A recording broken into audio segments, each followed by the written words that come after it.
sizovula izwi incwadini kaTimothy wesibili isahluko sesithathu. Ethi yakukhethe yakho ngobindlela zimbili khethe yakho khethe yakho khethe yakho ngobindlela zimbili. Ngiyethemba ukuthi sesifundile. 2 Timothy chapter 3 isihloko sakhona sithi abadukisi bezikhathi zokugcina. Abadukisi bezikhathi zokugcina. Sisesikhathini zokugcina iqiniso lelo. Uma ubheka lapha kuMateyu 24 mabe khombisa inkosi uJesu temple yaphendula lapha kusukela ku verse 3 ethi niyabona konke lokhu na akukho nje eliyakusala liphezulu kwelinye ilitshe kuzosuka noma kuzobhidlizwa konke lokhu bese ke mayiqala impendulo yakhe bese ethi ke qaphelani ningadukiswa umuntu. Qaphelani ningadukiswa umuntu. Usho ukuthi ngamanye amazwi into eyinkinga kumuntu ngumuntu. Makuthiwa ungadukiswa umuntu nawe qaphela ukuthi ungazidukisi. Kunezindlela ke ekumele sisibheke kulamavesi ezosiza ukuthi siqaphele ukudukiswa ngoba into ezosidukisa ngabantu. Izithi inkosi uJesu kukhona abazofika bathi nangu mina ngamanye amazwi bazobe beshumayela ivangeli. Bazobe belishumayela lelivangeli kodwa ngenhloso yokudukisa. Bazobe befunda iBhayibheli kodwa balifunde ngenhloso yokudukisa. Ngeke ngasho ukuthi into ekufanele uyazi ukuthi ubizwe wedwa. Ungaphiki nomuntu oseduze kwakho. Ukuthi wenzani uphila impiloni khohlwa yilokho. Bheka wena ukuthi izwi lithini. Ukuthi omunye umuntu uthini uma kuphambene nezwi lokho akushoyo uboqondo ukuthi amathuba amaningi kungenzeka ukuthi akuvele enkosini. Ngithi ke amathuba amaningi ngoba akuvalwanga ukuprofeta. Lithi iBhayibheli singakudeli lokuprofeta. Kodwa kumele siqiniseke ukuthi ukuprofeta lokho akuzophambana nezwi likaNkulunkulu. Ngoba angeke aziphikise. Akana ukuziphikisa. Isho kanjalo izwi lapha encwadini kaTimotheyu chapter 2, 2 Timothy chapter 2 verse number 11. Uthi likholekile lelizwi lokuthi ngokuba uma safa naye siyaphila naye futhi. Uma sikhuthazela siyakubusa naye futhi. Uma simphika naye uyakusiphika. Uma singathembeki yena uhlala ethembekile ngoba akaziphikisi. Uhlala ethembekile lapho ngifuna khona. Ngokuba akanokusiphika. Ngoba igama lakhe thembekile. Thembekile othembisayo. Lapha ku verse 12 uthi ke uma sikhuthazela siyakubusa naye futhi. Ngifuna ukugcizelela lana ke. Uma simphika naye uyakusiphika. Ngifuna ukugcizelela ke amazwi kaBaba uMpostoli. Mangidlula kulamazwi athi uma simphika naye uyakusiphika. Ethi inkosi uJesu onamahloni ngami nami ngiyakuba namahloni ngaye. Omunye umuntu ke angamphika uJesu ngezenzo zakhe. omunye angamphika uJesu ngokuthi kukhulunywe kabi ngoJesu athule. Ngamanye amazwi uveza ukuthi akamazi ngoba mayemazi uzomveza lo Jesu uthi no, mina lo Jesu enikhuluma ngaye kanje mina ngimazi enje ngoba ngiyamazi. Ukumvuma lokho phambi kwabantu. Ngoba uthi uma ningivuma phambi kwabantu nami ngizonivuma phambi kwaBaba. Kunabantu ke abangafuni ukuvuma ukuthi uJesu Kristu uyinkosi. Ngamanye amazwi labo bantu bayamphika ngoba abamvumi phambi kwabantu. And lithi iBhayibheli uma uvuma ngomlomo wakho uyakusindiswa. Ngoba ngesikhathi uvuma ngomlomo wakho abantu bezwa umuntu okhuluma ngomlomo ayokhuluma ngenhliziyo. So mangaba simvuma noma silandele ubaba umpostoli asenze iphutha la. Ngoba simvuma ngomlomo ukuze abantu basizwe ukuthi simvumile ngomlomo wethu. Ngamanye amazwi masimvuma phambi kwabantu nenkosi uJesu kwenza ukuthi isivume noma ingasiphiki phambi kaNkulunkulu. Kodwa iyazi ukuthi noma iveze phambi kaNkulunkulu ukuthi ngiyamazi lo wangivuma phambi kwabantu ngakho ngiyamsindisa. Uyasindiswa. Abantu bahlulwa ubala. Khona abantu abangena esihloko nje nxa bahlulwa into eyodwa ukuthi nje bathi uJesu Kristu inkosi. And baningi basazongena esihloko. Ake asifundeke izwi besiqonde kulona. Sizoqala lapha ku verse number 1. Isihloko sithi abadukisi bezikhathi zokugcina. Kepha yazi lokhu ukuthi ezinsukwini zokugcina kuza kuvela izikhathi ezinzima. Ngokuba abantu baza kuba ngabazithandayo, nabathanda imali, nabazigabisayo, nabazidlayo, nabahlambalazayo, nabangalaleli abazali, nabangabongiyo, nabahlazisayo, nabangenaluthando, nabahlebi, nabangazithibi, nabangenabumnene, nabangathandi okuhle, nabakhapheli,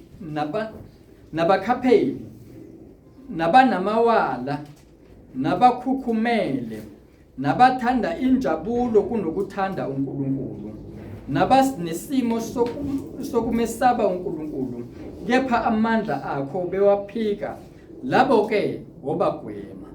Ake sigcine lapha ku verse number 5. Inkosi ibusise ukufunda kwezwi layo. Lana ke ukhuluma umpostoli uPaul ubhalela uTimotheo mayimbhalela uTimotheo ngiyacabanga ukuthi kunemfihlakalo uNkulunkulu abemvezeleyo njengoba sazi ukuthi uPaul usekwafika ezulwini lesithathu kwanezinto azibonayo ezingakhulumekiyo waze wathotshiswa kwabekwa Eva enyameni yakhe ukuze angaziphakamisi ngoba kulula ukuphakama. Nalabantu ababona imbono abanye babo basengozini yokuphakama. And impakamo iyona eyinkinga njengoba sesizwile la ukuthi kunabantu abayidlayo. Isona sokuqala isono esabakhona ezulwini. Isono sokuphakama esafika kuSathane. uSathane wafika kuSathane uLucifer. Wathi ngizozenza ngibe njengoNkulunkulu, ngibe njengophezu konke. Ufunde lapha encwadini kaEzekiel, abantu chapter number 28 mangaphosisi. Waziphakamisa nalapha kulokhuza kuIsaya ngithi 44 mangaphosisi. Waziphakamisa uSathane. Isono sokuphakama saqala.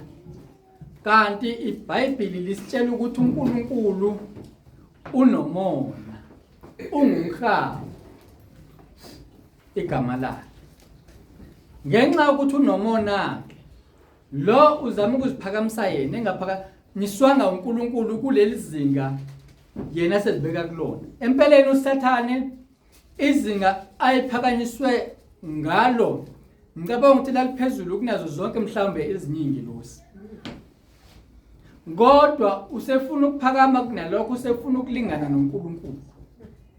Sono sokuqala ke lezo uNkulunkulu angasifuni, hayi ukuthi akafuni sona sodwa kodwa nazo zonke izona.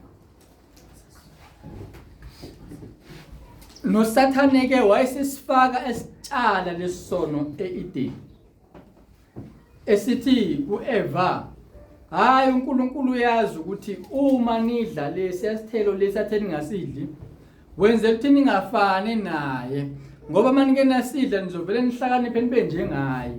Ukuphakama lokho, ufuna ukuphakama, wenza imizamo, wenza izinto azizwa ngesitha ezizomenza ukuthi abonakale lapha phezulu, ukuzigabisa nokuzidla. Izikhathi ke zokugcina ke lezo, kuthiwa ke yazi lokho ke ukuthi izikhathi zokugcina kuza kuvela izikhathi ezinzima. Uyabona lesi sikhathi sokulingwa ngempakamo nokuzidla, isikhathi lesi uthi uPaul sinzima lesi sikhathi. Ekuqaleni uqala ivangeli, uSathane indlela asebenze ngayo ukubulala abapostoli nokubazingela. Kodwa lezi izikhathi zokugcina sizwe ukuthi zizoba nzima, ngoba abanye balaba bantu, ngoba inkosi uJesu enaqaphela ningadukiswa umuntu, bazodukisa ngayiphi indlela? Ngempakamo. Le ndlela le yempakamo ile ndlela abazosebenza ngayo uSathane asebenze ngayo kubona. Le ndlela asebenza ngayo kuAdam noEva uSathane empakamo. Abantu abazidlayo abafuna ukubonakala bengcono, abantu indlela abagqoka ngayo nendlela abahamba ngayo inokuzidla phakathi. Ubona ngisho istep sabo ukuthi lo muntu indlela ahamba ngayo uphakeme, and le ndlela ahamba ngayo khona abantu azobaphuba. Omunye uhamba etshikizisa izinqa nje kanje uphakeme, ufaka ama high heel uhamba ethi uphakeme, nalama high heel wakhe ayakhombisa lento ayiyona, ngoba vele amenza ukuthi makaphakama acoka amatha ngithi. So uqala vele sesikubona physically manje ukuthi akuyona iheight yakhe le. Ngamanye amazwi akusikho la uNkulunkulu embeke khona, kodwa yena usezibeke kwelinye izinga angabekwanga uNkulunkulu kulona. uNkulunkulu udala yonke iuniverse, wabeka izinto ngokwezigaba zakho, wabeka abantu ngokwezigaba zabo. Yikho iBhayibheli lisifundisa ukuthi asihloniphe amakhosi, sihloniphe abaholi bethu, ngoba njengoba ungesiyona umholi kusho ukuthi uNkulunkulu kunesigaba akubeke sona. Ngesikhathi ungamhloniphi kusho ukuthi wena uyaziphakamisa, uyazigabisa, ufuna ukuzibeka kuleli yazinga lomholi wakho. Angisho umholi wasenkonzweni mina, nanoma yimuphi umholi, ngisho noma ngabe uhulumeni uyamdelela, udelela lokuphela nasemsebenzini, kanti bebona umhloniphi, ngoba uNkulunkulu ube nesizathu sokuthi lo muntu abe phezulu kwakho. Sibekwe uNkulunkulu sonke ngokwesigaba. uNkulunkulu uyazikhethela yena ukuthi usibanibani uzoba ngaka, usibanibani uzoba ngaka. Waqala ke wena wazibeka endaweni ephakeme kunalena uNkulunkulu akubeke kuyona, usenkingeni and ukhuba lo ongaphezulu kwakho. Uyogcina mhlambe sengena emaphutheni ngenxa yakho, ngoba wena usuzibeka ezingeni ongabekwanga kulona, and wena uzokwenza amaphutha ngoba wenza into akungafanele ngabe ukuyona, into ongayibekwanga uNkulunkulu. Then uSathane usethola amandla okukusebenzisa ngoba usendaweni ongekho kuyona. NoSawuli inkosi yokuqala yakwaIsrayeli waba nempakamo, waziphakamisa. Kwathi engesiyena umpriest engavunyelwa ukuthi enze imhlatshelo, wahamba ohlaba lapha. Lokho kwamthukuthelisa uNkulunkulu, wazixabanisa noNkulunkulu ngokwenza umsebenzi angawumiselwanga noma uNkulunkulu angambekanga kuwona. Ngamanye amazwi usuyaziphakamisa manje, usuyazibeka endaweni uNkulunkulu angambekanga kuyona. Asiqaphele amadimoni empakamo. asiqaphele impakamo ngoba izosenza ukuthi sigcine la ebesingafisa ukuthi sigcine khona. Kunabantu uNkulunkulu abasebenzisile ngenxa yempakamo namhlanje basebenzela uSathane ngoba vele bangene egiyeni lika Sathane. Uhlaleshwa kuba umpostoli ukuthi yabona abafundisi enye yezinto abalingwa ngazo kakhulu impakamo. Athi omunye mina sengishumela kangcono kunomholi wami ngoba nako sikwathola ithuba bese kwenza ukuthi lokho aphakama azibone ngcono agcine senza izinto ekungafanele ngabe uyazenza, agcine sedlulela ekubhujisweni ekufeni ngoba usephakeme. Nani ngiphuze ngifisa ukuthi ngigcizelele kulona. Bengingaqondile ukungena ephuzwini lokuzidla nokuphakama kodwa ke sengigcine sengingenile. Kuthiwa ngokuba abantu baza kuba ngabazithandayo. Futhi ugcizelela ke kule ndaba yokuzithanda. Siyasithi ke thina ngolimi lwakithi umuntu uma ngaba eyinono sithi uyazithanda. Lana ke akukhulunywa ngokuzithanda kobunono. Kungenjalo uPaul bengakasho kuTimotheyu ukuthi iba isibonelo ngenkambo nangenhlanzeko. Kodwa la lokhu kuzithanda noma ukuthi abantu kuthiwa ngabazithandayo, abazithanda number 1 ukudlula ukuthanda uNkulunkulu. Lokho mhlambe noma ngasazofunda ngenxa yesikhathi. Uma ufunda lapha yana incwadi kaMark uchapter 12 uqale lapha verse number 28. Kusuka ummeli lapha yana ubuza inkosi uJesu ngenxa ukuthi inkosi uJesu siphendule kahle emaqondana nendaba yokufa ukuthi kanti kwenzakalana abantu bayaganiselana yini mangaba sebefile. Kukhona yini ukuvuka kwabafileyo? Inkosi ke iphendula kahle ukuthi uNkulunkulu unguNkulunkulu wabaphilayo, akusiyena uNkulunkulu wabafileyo. Akusiyena uNkulunkulu abantu abasesiqopini. Akusiyena uNkulunkulu wabantu abadla izono. Yikho engayihluphi ngabantu abadla izono. Yikho uthola umntwana kaNkulunkulu eyakhe impilo iba ngazi ukuthi banzima. Mhlawumbe ke ngidlule la. uNkulunkulu ubize uAbraham. Kwase kuvela uIsaac. Kwase kuvela ama-twins.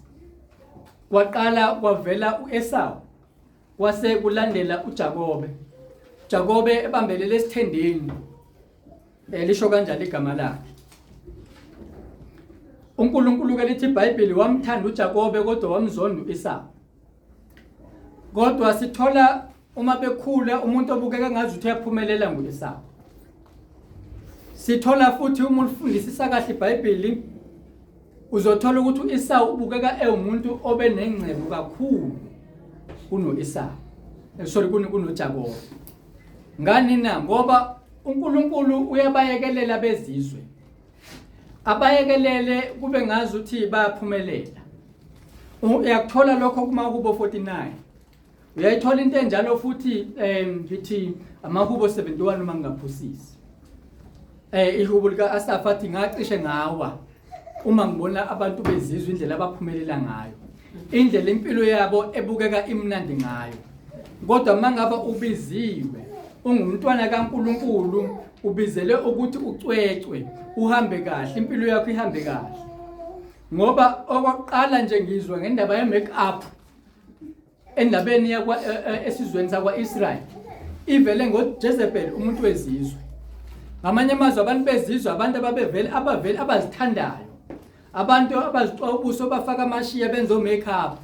Wafika nayo kuJezebel endlini kaNkulunkulu noma endaweni kaNkulunkulu.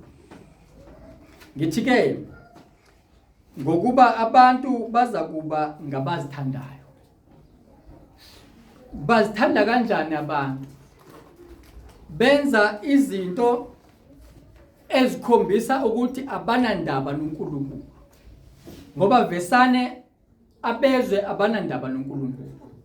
Kodwa abakaNkulunkulu uNkulunkulu uyabacwecwa ukuthi indlela yabo ayihambe ekuthaneni, mabazidele bona bafunisise ubuso bukaNkulunkulu. Wayenza lento uNkulunkulu ukuthi uJakobe azithole ebalekela umfowabo. Ma sefikile lapha yana uNkulunkulu wenza icebo lokuthi manje ungazuthi uJakobe useqala ukunethezeka kwalaba. Kwaqala kwaba nengxabano phakathi kwabo. Waphuma washo uNkulunkulu wathi phuma uyezweni lakini eKhenani. Makufanele aphuma buyele eKhenani, uyazi ukuthi kunesitha sakhe lapha esimlindile. Ususwe isitha sakhe vele lapha yana. Ngoba vele abantu ezweni lesethembiso noma endaweni yokungcwele basuswa uSathane isitha somuntu. Naye kuJakobe wayesuswe isitha sakhe ezweni lesethembiso. Kodwa manje mase kufanele abuyele ezweni lesethembiso. Uvinjwa yini? Isitha sakhe. Asifuni isitha sakhe ukuthi akabuyele ezweni lesethembiso. Yilempi ke esibhekene nayo ukuthi isitha sethu sasisezulwini. Thina sasisendaweni ekuthiwa noma ngingayibizwa ukuthi iparadise, sasingeke sife. Isitha sasikhona lapho. Thina ke saxoshwa isitha lapha ensimini yase-Eden. Mase sifuna ukubuyela kuleyo ndawo, isitha siyasivimba. Yazi wenze njani kuJakobe? Eseqonda ukuthi isitha sakhe siyamvimba. Lithi iBhayibheli, zamelani ukuthula nabo bonke nokungcweliswa. Ngelako lokho akekho obona inkosi. Into ayenza uJakobe esasendleleni wazama indlela zokuthula, ethuma ingceku zakhe amaqembu ngamaqembu ukuthi akahambise izipho kumfowabo. Athe efika kumfowabo inhliziyo yakhe ibisithambile. Sengikhuluma ke manje ngokwesayidi lobuntu. Angisamkhulumi manje eSawu njengoSathane, kodwa sengimsho njengomuntu. Kuthi yabona mangabe ufuna ukezulwini, noma ngabe uyazazi ukuthi uhamba noNkulunkulu, noma ngabe uyazazi ukuthi uNkulunkulu engakupha amandla, kodwa zama okusemandleni akho onke ukuthi ube nokuthula nabo bonke. Kwakusho uNkulunkulu, kwaphuma emlonyeni kaNkulunkulu ethi buyela kuleya ndawo. Ubengahamba negunya mhlawumbe athi hayi, yabona nje okusho uNkulunkulu nje mina ngisabile uthomile. Yabona uzoyidela indaba uEsawu, uzongithola kahle. Amandla nje mina ngizowathola enkosini, kanti uNkulunkulu akamfuni umuntu ephakamisayo. Ufuna ukuthi masibe nokuthula nabo bonke. Nakuyo lengxabano ekade ikhona phakathi nawe nalomzalwane, nalomakhelwane wakho, nalomuntu, nalengane yakho, nalomzalo wakho. Uma ufuna ukezulwini ezweni lesethembiso, bengizothi mina buyisana naye. Ake nibuyisane ukuze ukwazi ukuyongena lapha. Angazi noma uJakobe bezongena ezweni lesethembiso uma ubengabuyisananga nomfowabo. Ngoba nokuthula bahlukana ngokuthula. Ngobani? Usebuyele ubuyisene nomfowabo. Kodwa uNkulunkulu ube nenhloso yokuthi lapha eKhenani akube nempi kaNkulunkulu ezoqeda bonke abaseKhenani. Angikho ke lapho. Bengisakhuluma ngendaba yokuzidla. Nokuthi uNkulunkulu akamfuni umuntu oyiphakamisayo. Siyabona ke le ndaba yokuziphakamisa noma ukuthi umuntu abe ngozithandayo. Yabona umuntu ozithandayo kaningi uthanda ukuthi izinto zibe ngezakhe. Abese ephambana neminye imiyalelo eyishumi ukuthi ungafisi imvu kamakhelwane wakho, nembuzi, nembongolo, nendodakazi, nomfazi kamakhelwane wakho. Bese ithi inkosi uJesu ayizange uzochitha imithetho nabaFarisi, imithetho nabaprofeti kodwa izogcwalisa. Ubona makuthiwa ungafisi nendodakazi kamakhelwane wakho, kusho ukuthi kamanye amazwi insizwa ungafisi eintombi zakwamakhelwane wakho. Kuyisono lokho. Bese sithi inkosi uJesu ke obokwesifazana namkhanuke usephingile lo, ngoba lelona lo umbona oseduze kwakho umakhelwane wakho lo. So ke izinto eziningi ezikhona eTestament elisha zazivesane zikhona ukuthi nje zazifihlekile ezinye zazo. Ngizokwenza ke isibonelo sengizophetha. Esomuntu oziphakamisayo nokuthi umuntu mayiziphakamisa akafiseli umuntu ozithandayo. Umuntu ozithandayo akafiseli omunye umuntu into enhle. Ugimbela kwesakhe nje ufuna ukuthi kubonakale yena, zonke izinto zibe ngezakhe zihlale kuyena. Omunye nomunye useyibonela. Sibheke laphana ilokhu zincwadi yamakhosi esibili isahluko number 21. Mhlawumbe ngisale sengivula nginalo la ngibhalile kodwa ngisale sengivula ngoba abazalwane baya amakhosi esibili chapter 21.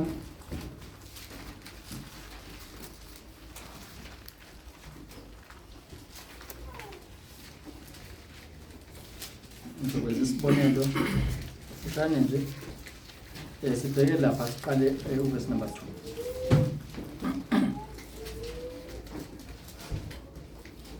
Sorry, not amakhosi esibili, amakhosi okuqala. Baxolisa.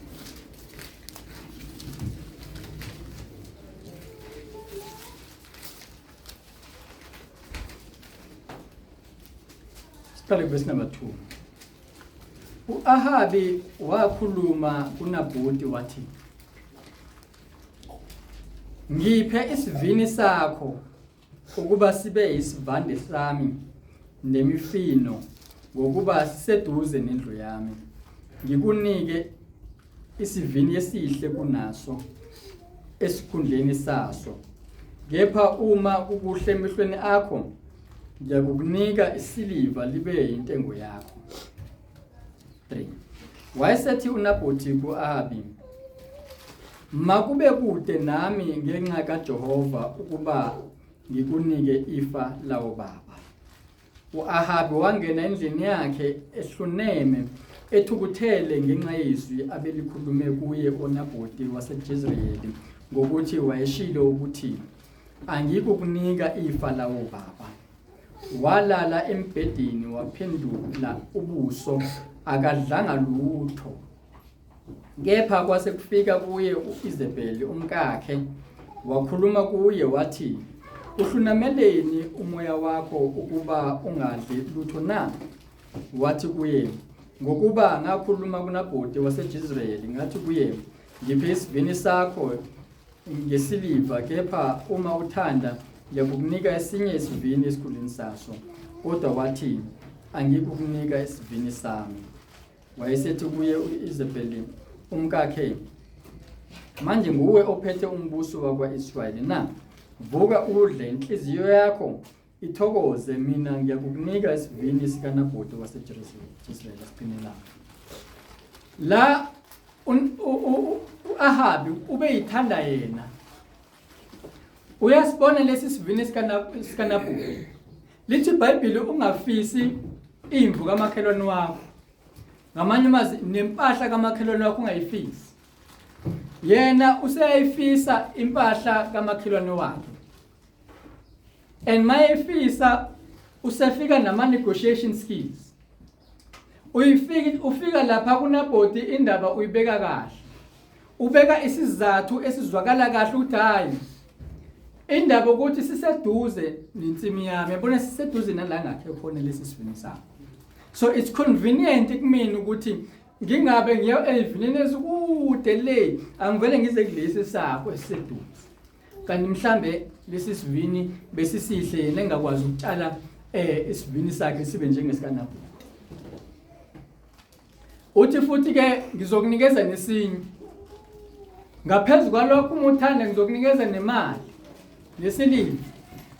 Uyamheha naye la uNabhoti, mhlambe babe kuyimina nawe bengizobheka ngiveke ngithi hayi ngifuna imali engaka. Kulungile ngamane ngikunikeza lesi sivini.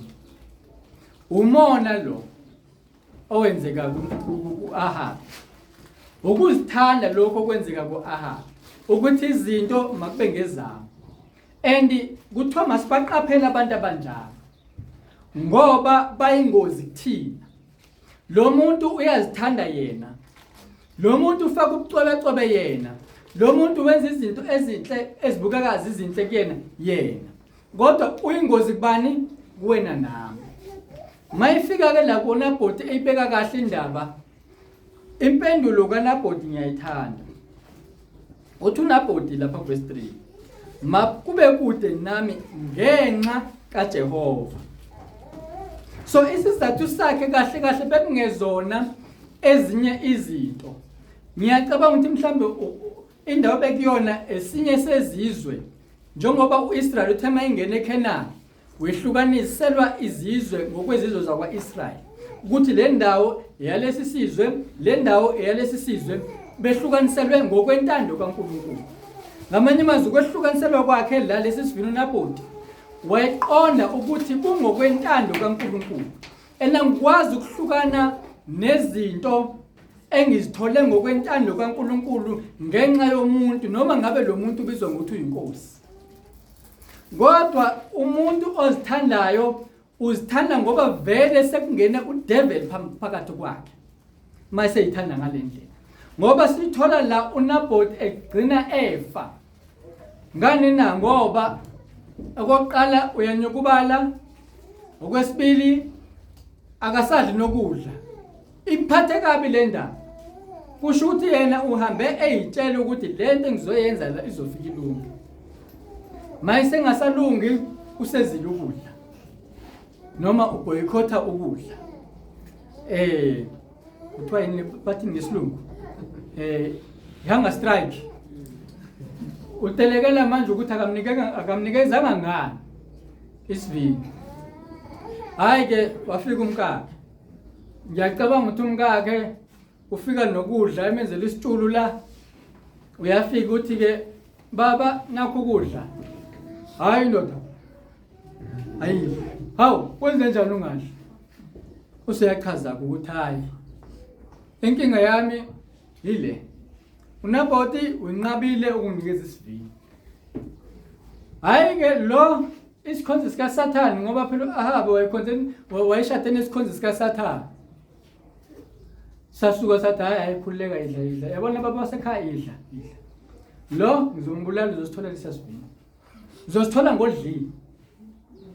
Hayi kalula.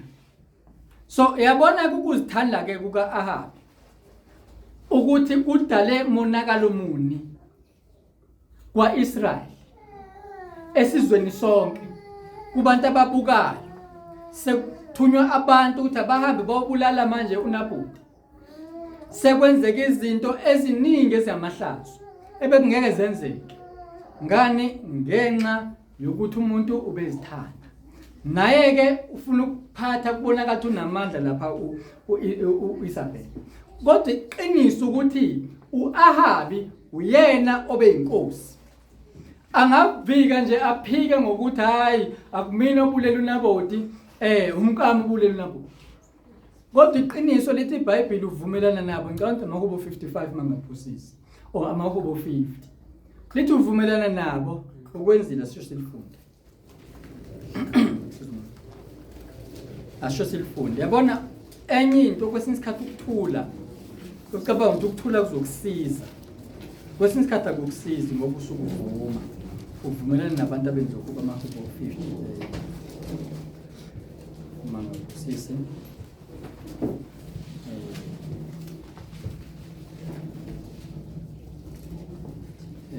Verse number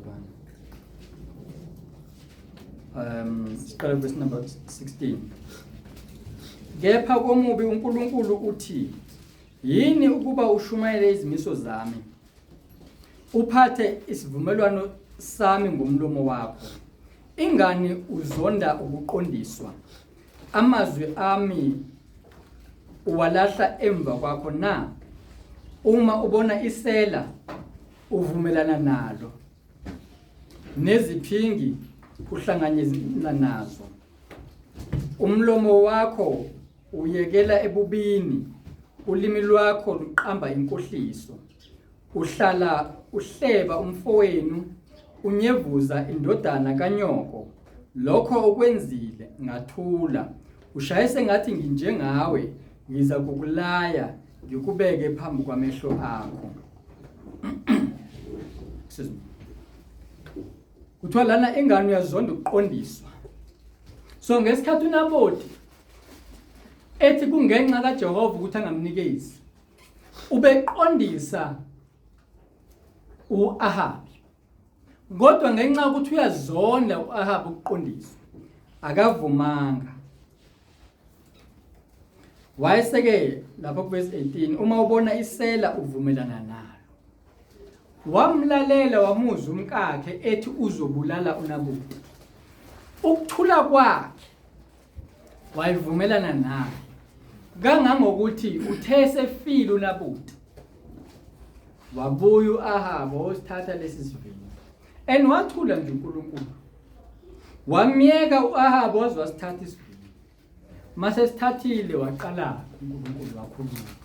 Kwesinye isikhathi uNkulunkulu uzokuyeka uqhubeke nje nalento yenzayo. Mhlawumbe isono sisesengqondweni yakho.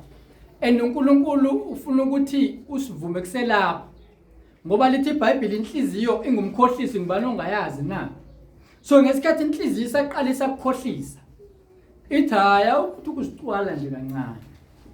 Uzenze nje ubukeke kahle, ufake yabona lesiketi sakho lesi esikwenza ukuthi ubukeke sexy.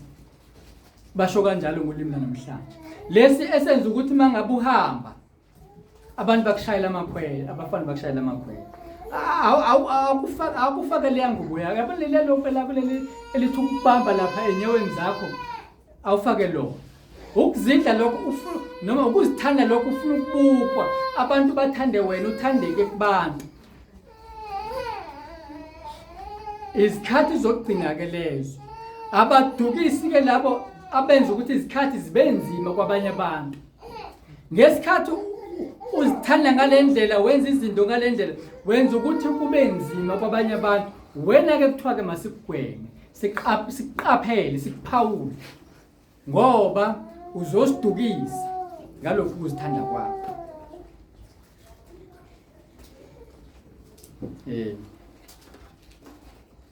Kuthiwa ke ukuzithanda nabathanda imali. Abathanda imali ke bayinkinga kakhulu. Ngoba abanye namhlanje bashumayela iprosperity gospel. Namhlanje abanye bashumayela ivangeli ekungesilona. Namhlanje abanye basukile ebukhoneni bukaNkulunkulu ngenxa yokuthanda imali. Isibonelo nje sihle nguJuda Iscariot. Juda Iscariot ubehamba nenkosi uJesu. Phulukisa abantu abagulayo ngaye. Amadimoni abaleka bathobela guqe mayebona uJuda Iscariot. Kodwa inkinga kwaba imali. Waba neshwa ke uJuda Iscariot ngoba wayengumgcini isikhwama. Ekugcineni kwakhe isikhwama ngicabanga ukuthi wayehlala eyibuka nje le mali, imali ngaka mhlambe bonke inkinga ibhalwe emabhukwini. Angikwazi ukuyintshontsha le mali. Manje inkinga yakhe mayengakwazi ukuyintshontsha le mali uzokwenza njani? Noma kungelula. Fanele athola indlela yokuyithola. Inkinga enkulu ukuthanda izinto nokuziqhathanisa nabantu. Ngoba mhlambe kukhona umuntu wasezweni owayembona ephumelele. Wabona ukuthi yabona uSifanibani uhamba ngemoto nje. Hayi. Nami ngiyayithanda le moto. Ngoba ukufisa into ezikamakhelwane ikhona okuyinkinga. Ngiyayithanda le moto noma le mbongo. Wathi yabona ke ngoba ngikhona ukuyithenga ngoba kuthwena masingaphathi imali masiyoshumayela, asingaphathi namgodla. Kusho ukuthi nale mali enganginayo ngoba angikwazi ukuyisebenzisa sengaze ngaphisana ngayo. Manje ngiyayidinga. Njengamanje sengiyayidinga, usekhohle ukuthi inkosi uJesu yathi mayibathume yathi bangaphathi imali. Hayi wasuka wabona hayi khona. Ngizoyithola kanjani le mali? Kukhona abantu abafuna ukukhaphela inkosi uJesu. Kade beyifuna inkosi uJesu. Hayi waqonda kubona cabanga ngesikhathi sesidlo nje noma ngesikhathi sephasika vele. Hayi wasuka lapho waphuma khona lapha endlini. Isimshisa lento wahamba waya kubapriest abakhulu. Efuna nje ukuyothengisa ngenkosi uJesu. Baningi ke abantu abathengisa ngenkosi uJesu ngenxa yemali.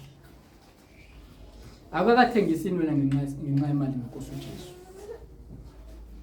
And ukuthanda imali kuthiwa yinto eyingozi. Yinto eyenza ukuthi lesi sikhathi sibe nzima empilweni yakho nami. Ngoba labantu abathanda imali bazofika bachome. Bazochoma kuwena. Bathi hayi mina uzongithola le mali lena ngenze kanjena kanjena kanjena kanjena. Ngidlalile ilotho noma ngenza lokhu noma ngenza lokhu mina nje yabona nje ngiyasebenza impela nje angilali. Usebenze ke wena ungalali. Ungabi naso isikhathi soNkulunkulu noNkulunkulu. Ngesikhathi ungenaso isikhathi noNkulunkulu usathana athola isikhathi nawe. Ngoba ngesikhathi usebenza kakhulu usebenzela imali uzokhohlwa uNkulunkulu. Gcile emalini. Uyogcina usuJudas Iscariot. Hayi ke ngisazoqhubeka phakathi namanye amazwi esizwa noma kufanele siwaxwaye umuntu useyizifundela ekhaya kodwa aqaphele lezi zinto. Kuthiwa ke labo bantu abanjalo abayilezi zinto wobagwema ngoba uma ungabagwemi usho ukuthi uvumelana nabo uhambisana nabo uzogcina usuwenza njengabo. Uthi omunye ke ngikhombisa abangani bakho ngizokutshela ukuthi wena uhlobo lomuntu ngoba abelungu bathi birds of the feather flock together. Izinyoni zophaphe olufanayo sindizela ngandawonye. Njalo nje awukwazi ukubona izinyoni ezophaphe olungafani zihamba ngandawonye. Akwenza angazi ngizibone mina ngazi noma uzibone mina. Inyoni engafani zindizela ngandawonye impela angazi ngizibone. Kodwa ezophaphe zihamba ndawonye. So ke ngesikhathi wena ungabagwemi laba bantu. Ungumngani wabo abantu abathanda imali. Abantu abazithandayo umngani noklama. Uyogcina usuklama nawe. Uyogcina usiyilento abayiyona nawe.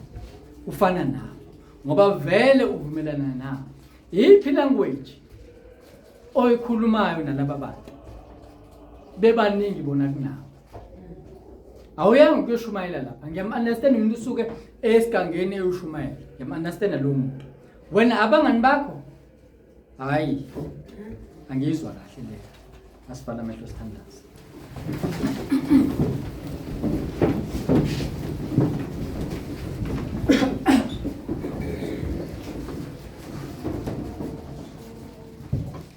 Baba siyabonga ukwazi namhlanje ukuthi kunabantu ebebengabanga ama role model kuthina. Mhlambe singakakholwa bebengama role model. Masiboka indlela abagqoka ngayo, indlela abaphila ngayo, indlela abakhuluma ngayo, indlela Nkosi abathanda ngayo imali nabacebe ngayo. Noma Nkosi bembalwa kabi abantu abazishoyo ukuthi bayayithanda imali. Kodwa sibabona ngezenzo.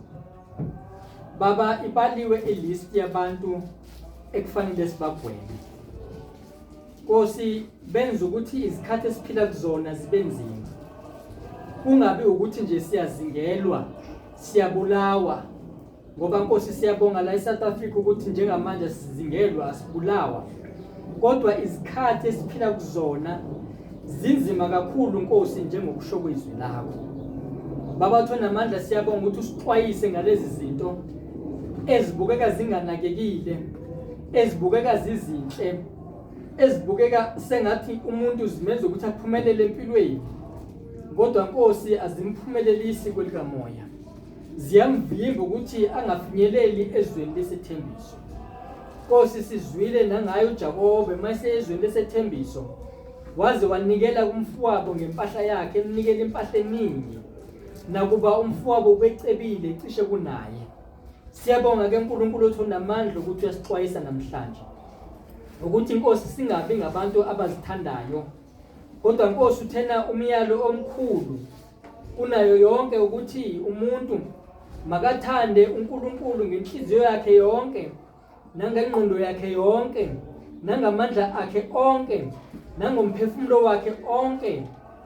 uNkulunkulu othona umusa siyacela ukuthi usibeke kulelo zinga lokuthanda ngaleyo ndlela ngoba uma singabantu abazithandayo Nkosi siyilabo bantu Nkosi abangakuthandi.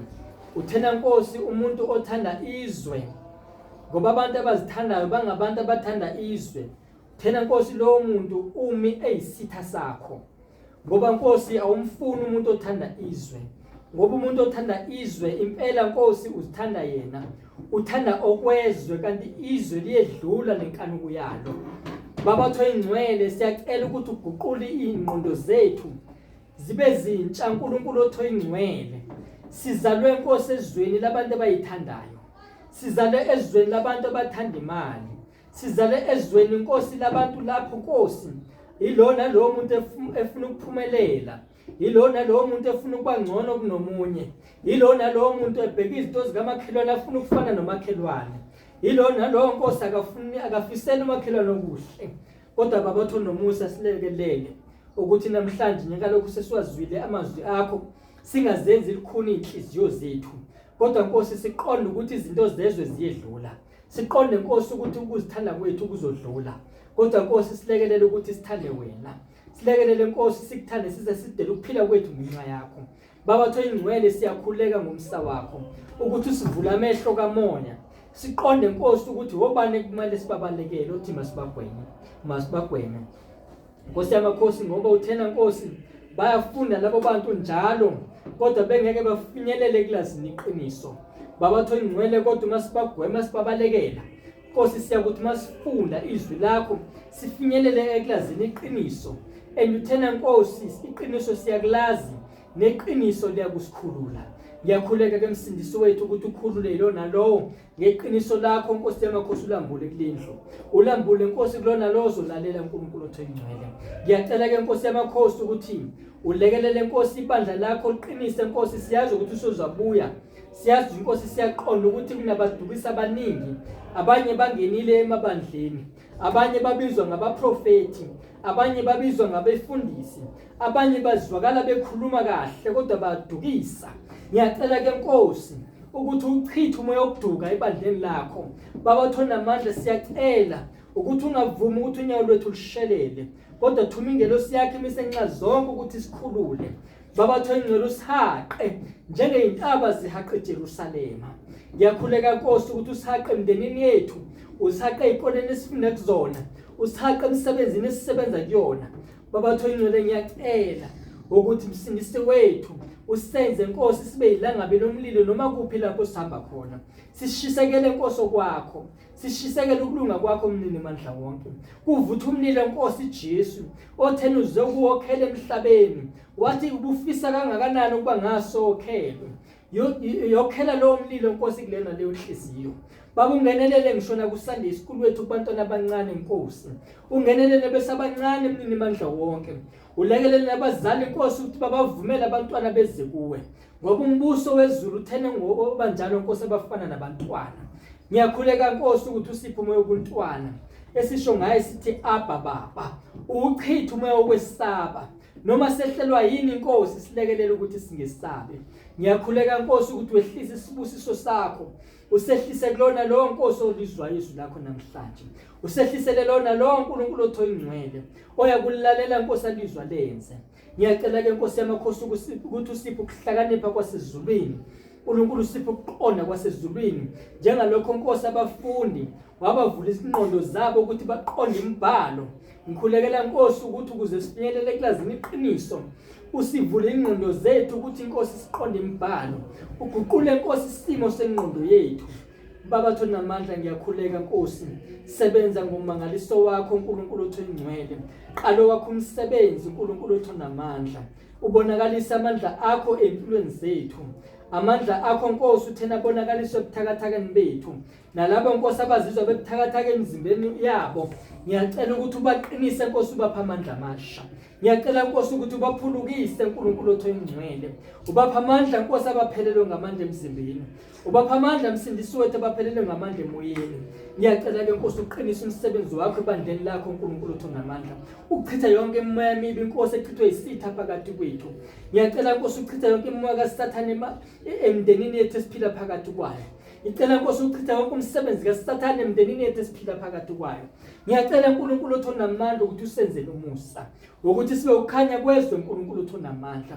Ngiyakhuleka uNkulunkulu othona ingcwele ukuthi kungabi khona yedwa phakathi kwethu ozocompromise izwi lakho Nkosi, noma sihlezi phakathi kobani Nkosi bebenabangana babi.